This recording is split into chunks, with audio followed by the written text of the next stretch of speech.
Dozens of developments are taking place every day in the Russia-Ukraine war. The war continues with losses and gains, explosions, operations, attacks destroyed, bases retreating and surrendering soldiers. When you say the list goes on, when we look at this list in general, there is a clear fact. This fact is now being noticed by the whole world. Yes, we are talking about the fact that Russia has suffered a major setback since the day it started its occupation of Ukraine. Even Putin is aware of this fact, so much so that Putin is trying to eliminate this reality with many different plans. But almost every decision Putin has taken or plan he has implemented has failed. With the loss of more than 110,000 military personnel and tons of ammunition, Putin does not know what to do anymore. Russia has had a bad start to 2023. Ukraine, on the other hand, made history in the first days of the new year. In the last months of 2022,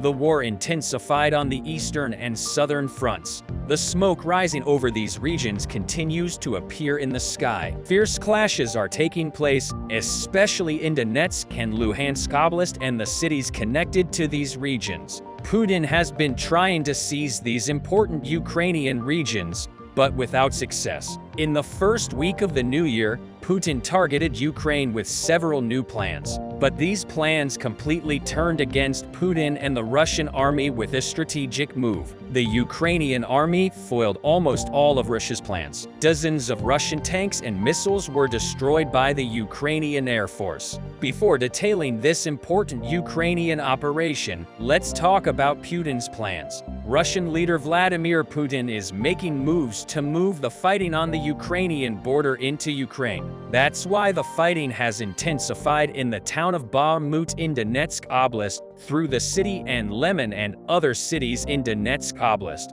Putin plans to expand into Ukrainian territory for the same reason fighting has intensified in the town of Kremenny, Luhansk Oblast. The Russian army and mercenaries are attacking these areas. However, the Ukrainian army's successful counterattacks have thwarted almost all of Russia's attacks. Another plan of Putin is to open the door to the invasion of Ukraine from Belarus. To realize this idea, Putin held a meeting with his Belarusian counterpart, Alexander Lukashenko, in the last days of 2022. This meeting was interpreted in the press as follows: Putin seeks Belarusian help for the invasion of Ukraine. After the meeting, Lukashenko said, "If you want peace, get trillianity for war. Neither I nor you invented it." Lukashenko's statement confirmed the media interpretation of Putin's meeting with Belarus, but there was one point that Putin ignored. Ukraine was getting stronger day by day with the help of dozens of Western and European countries against Russia,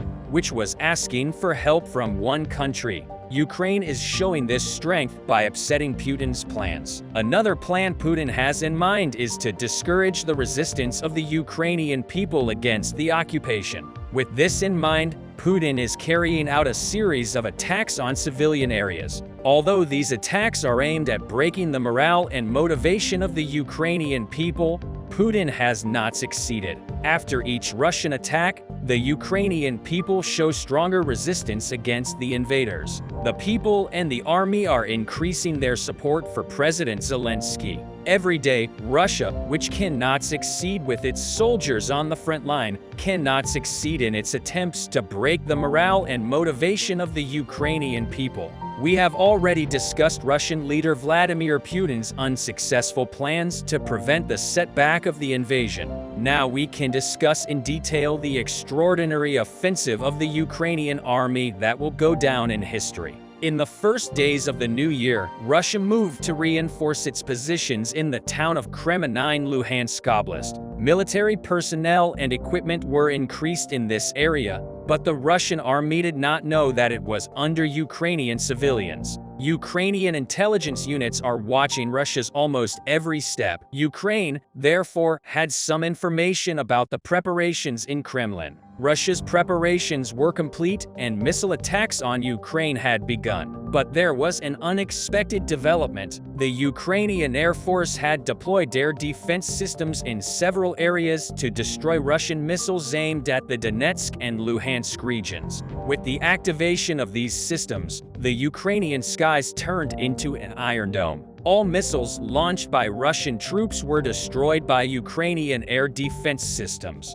The Russian military, he was stunned by what happened. Now it was you, please turn to attack? Having successfully destroyed the Russian missiles, the Ukrainian army targeted the occupying positions and bases in the Luhansk and Donetsk regions, where the fighting intensified in the first week of the new year. Hundreds of explosions took place in the areas where Russian troops are located. One of the most important of these explosions was an ambush by the Ukrainian army targeting a Russian tank platoon. Ukrainian troops had set up an ambush in key areas of Donetsk and Luhansk Oblast. HIMARS missile systems and artillery systems were also deployed in these areas. Unaware of this ambush, the Russian army was passing through the area where Ukrainian soldiers and equipment were deployed with their tanks. The platoon, with dozens of tanks, was expected to be targeted by Ukrainian soldiers with missiles and artillery systems. The attack was launched. Missiles and artillery systems were fired at the Russian tank platoon as the missiles and artillery hit the Russian tanks. Flames rose from the occupied territories. Russian tanks exploded one by one. Russia's great loss was evident in the fireballs that appeared in the sky. A few days after this operation, images of the incident were shared on social media. In the images shared, it is seen that dozens of destroyed Russian tanks and armored personnel carriers are being withdrawn from the area by Ukrainian soldiers. But there is a striking fact in these images. This fact belongs to the claims that Russian tanks and armored vehicles have been exhausted. In the footage, it was revealed that the tanks and armored personnel carriers were Soviet air vehicles. For example, the Soviet-made BTR-80 armored personnel carrier was clearly visible in the shared videos. Russia's loss of military personnel and equipment is increasing every day. If Putin cannot prevent this increase, he may lose against Ukraine because the Ukrainian armed forces recently made a statement on this issue. According to the statement, Russia has only a few missiles left to attack. The Ukrainian armed forces stated that this is why Putin has reduced his missile attacks, and if this continues, he will be able to carry out much fewer missile attacks after March. It is not known what Russian leader Vladimir Putin, who is getting exhausted day by day but does not give up his decision to invite for his own personal interests, not those of his country, will do in the coming days. Ukrainian leader Zelensky, on the other hand, is making history with the support of Western and European countries. The war will seem to intensify in 2023. How do you evaluate the successful offensive of the Ukrainian army? What will Russia do now that it has regressed against Ukraine? Will Putin be able to solve the problem of troops and ammunition? Are you aware of the current state of the Ukrainian war? The war continues with the mutual attacks and defense efforts of the armies of the two countries. The operations of both countries have increased as the cold winter months slowly give way to spring on the eastern and southern fronts where clashes have been concentrated in the last few months. Even though there is still no ground operation, trench fighting, artillery strikes and air strikes are at the forefront of operations by both the Russian army and the Ukrainian army. In the past 24 hours, Ukrainian defenders have repelled more than 100 attacks of Russian invaders in the Lyman, Bakhmut, Avdiivka, Marinka and Shakhtarsk directions. A statement was made by the General Staff of the Armed Forces of Ukraine. At the same time, an operation published in the relevant statement was very remarkable as the Ukrainian armed forces continued to repulse the Russian offensive in Bakhmut. A battalion of fleeing Russian troops grabbed hold of the tunnels where they were hiding. In the operation, many Russian soldiers decided to surrender. Reports shared that about 200 soldiers were killed in the tunnels. According to available data in the temporarily captured areas of the Donetsk region, the Russian army continues to put pressure on the inhabitants in Volodymyrivka. The unregistered entry of citizens is completely prohibited. Checkpoints were set up and local people were not allowed to roam the streets. The past day, the Ukrainian Air Force launched 11 attacks on Russian clusters and 1 attack on a Russian air defense missile system. Location: Ukrainian army shot down Russia's all-in-10 unmanned aerial vehicle. Meanwhile, Ukrainian missile and artillery units struck 5 Russian personnel clusters, an air defense system, and an ammunition depot. The Russian forces focused their main efforts on offensive operations on the Kupiansk-Lyman, Bakhmut, Avdiivka, and Shakhtarsk fronts. In Crimea, pro-Kremlin authorities began recruiting volunteer units to counteract the resistance movement and to close the police shortage. The units will patrol urban areas and go after residents who act as saboteurs and artillery spotters for Ukraine. In Mariupol and Kherson regions, too, Russia is reinforcing regime control and ordering public servants to hand over their personal phones so that software to record their conversations can be installed in the captured areas of Kherson Oblast.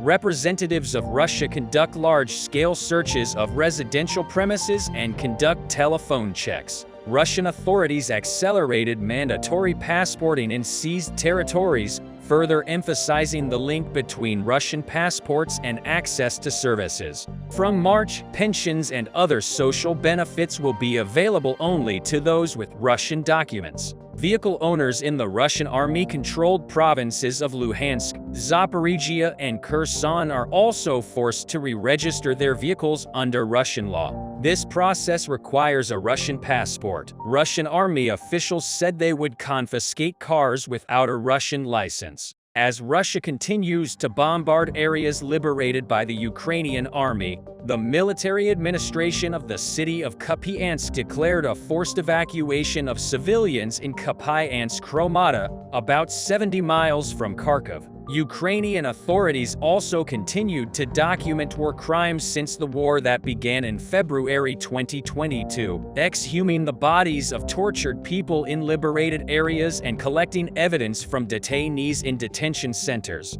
So what about the local populations? Russian forces evacuated some categories of citizens from occupied Crimea. The General Staff of the Armed Forces of Ukraine reported. The General Staff reportedly sent the families of soldiers at the Perevolnoye military base, which has been in the hands of Moscow since 2014, to Russia. A new movement, the Resistance of the Nation, emerged in the peninsula against the war. The group set fire to a car with the Z symbol in Feodosia and warned that more were to come. The group told the Russians to practice being on foot and that after the Crimean Bridge was dismantled, everyone would have to walk to the Russian Federation. At the same time, Yellow Ribbon activists continued their campaign in Crimea. According to the National Resistance Center for Special Operations Forces of Ukraine, more than 130 yellow ribbons, symbols of resistance, were hung in public places in Simferopol alone. A 62-year-old woman was arrested for drawing Ukrainian flags on the walls of houses, fences, and benches in central Balaklava. A criminal case was brought against the captured woman and could be sentenced to 3 years in prison. Also, a man from St. Petersburg was sentenced to 6 years in prison for treason after he tried to join the Ukrainian armed forces and fight against the Russian Federation, hoping to fight alongside other Russian refugees. The 40-year-old man was caught trying to swim to Ukraine from occupied Crimea in the direction of Odessa amid signs of strengthening pro-Ukrainian activity on the peninsula. Russian authorities are forming volunteer units to quell resistance. The Russian General Staff said that there was a shortage of law enforcement due to the war and that one of the duties of the troops was to detect artillery, scouts, and saboteurs from the local population. The units will also patrol urban areas. The Center for National Resistance said Russian forces have also begun giving land in Crimea to the police of the Russian Guard, Russia's internal military force, to secure their loyalty and reward their repression of the local population. So what's going on the Eastern Front? The most intense clashes of the Eastern Front are taking place in Bakhmut. The Ukrainian army and Russian troops have been fighting to take control of the city for months. Bakhmut, which has become a priority for Russian President Vladimir Putin, is wanted to be separated from Ukraine under intense effort, considering that the morale of the soldiers will return after a possible victory by the Russian army. Bakhmut is being bombed from all directions. The Ukrainian army is trying to circumnavigate from the north and liberate the city with a pincer action. The settlement was heavily fired upon by the Russian army and the city was destroyed by more than 80%. Not less than 5,000 civilians remained in Bakhmut, and since the city is a sensitive area, the Ukrainian army in particular controls the entrances and exits to the region very well. Ukrainian authorities continue to evacuate residents, but people are hiding in different places. And from the evacuation, most people do not want to be evicted from Bakhmut. The National Center of Resistance, created by the Special Operations Forces of the Armed Forces of Ukraine, said that a video Fogna group boss, Yevgeny Prigozhin, about the almost complete encirclement of Bakhmut is disinformation. The center said the recording was made in the village of Paraskovia, north of Bakhmut, which Wagner PMC said it seized in February. The video is provocative and part of a disinformation campaign aimed at spreading panic against the Ukrainian people and inciting the Ukrainian military and political leadership. Territorial Defense Forces captured 2 Wagner fighters near Bakhmut. One of the detainees said during interrogation that he had traveled to Ukraine from the Yamalo-Nenets autonomous region in northern Russia. Wagner said he only trained for 20 days after picking him up from prison,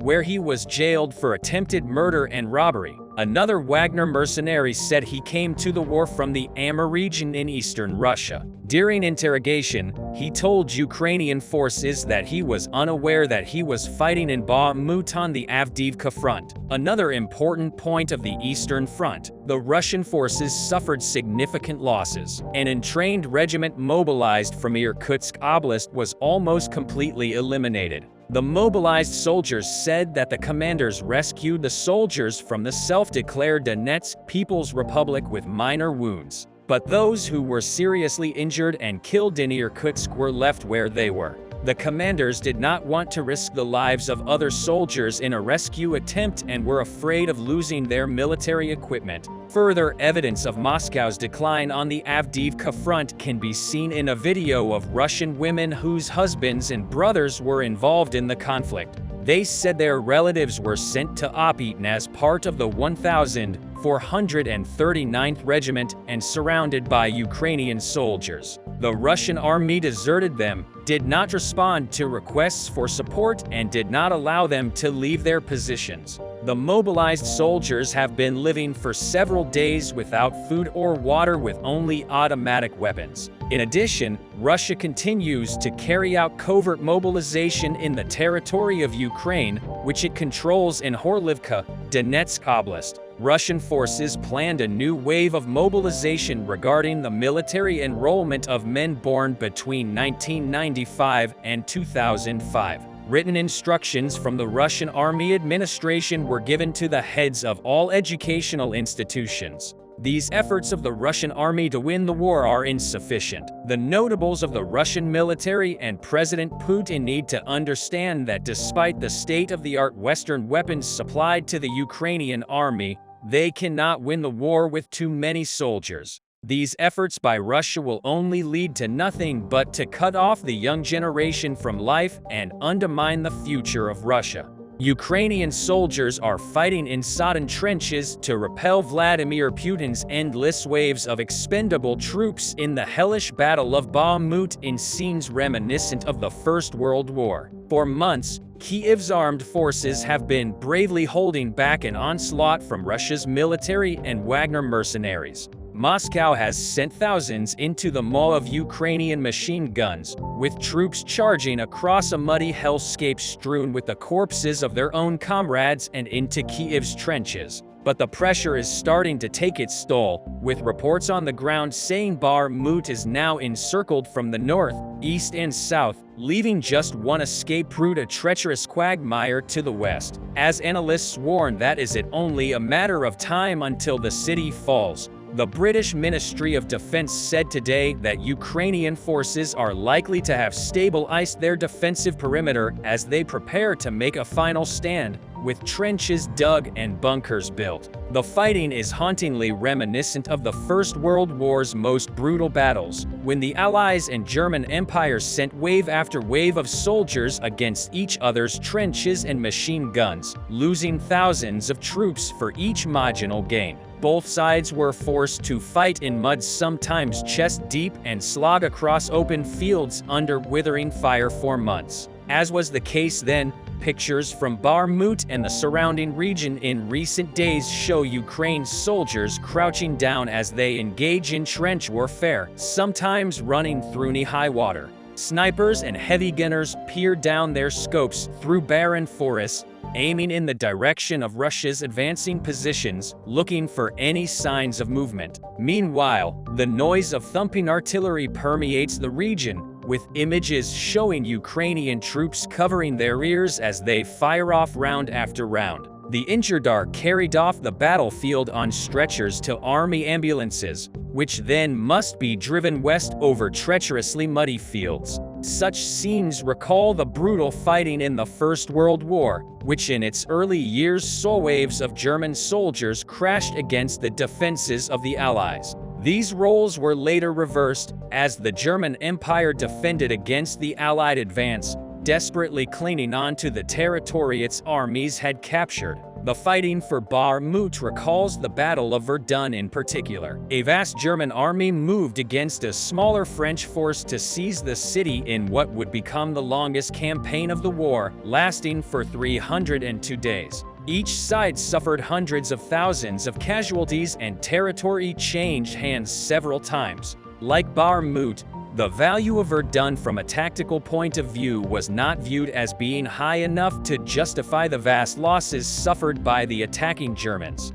Estimates say both sides suffered as many as 400,000 casualties, as each side fought to wear the enemy's resources down so they could not mount assaults elsewhere. Both sides eventually redirected forces from the region to fight in the Battle of the Somme, and ultimately the French were victorious in defending the city. It remains to be seen if Ukraine can hold on to Bakhmut. Pictures from around the besieged city also recall the Battle of Passchendaele, or the Third Battle of Ypres. As momentum shifted in the war, the Allied forces went on the attack, mounting the campaign in July 1917. As is the case around Bakhmut, the conditions were brutal, and the battle symbolized the mud, chaos, and senseless slaughter on a mass scale on the Western Front. Britain, France, and Belgium won the battle, but at the cost of an estimated 300,000 casualties, only to cede back the territory the following year without firing a shot.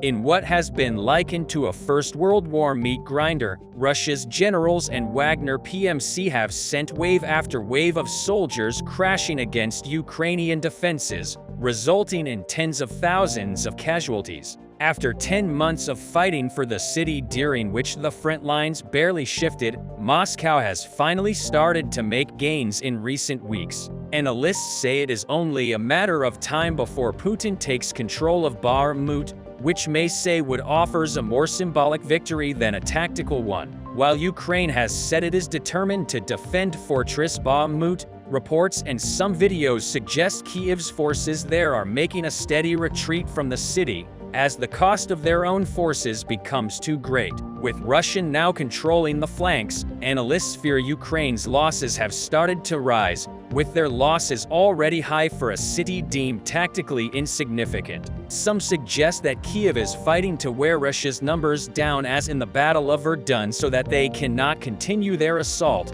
but there are fears Ukraine may also hinder its own future counterattacks.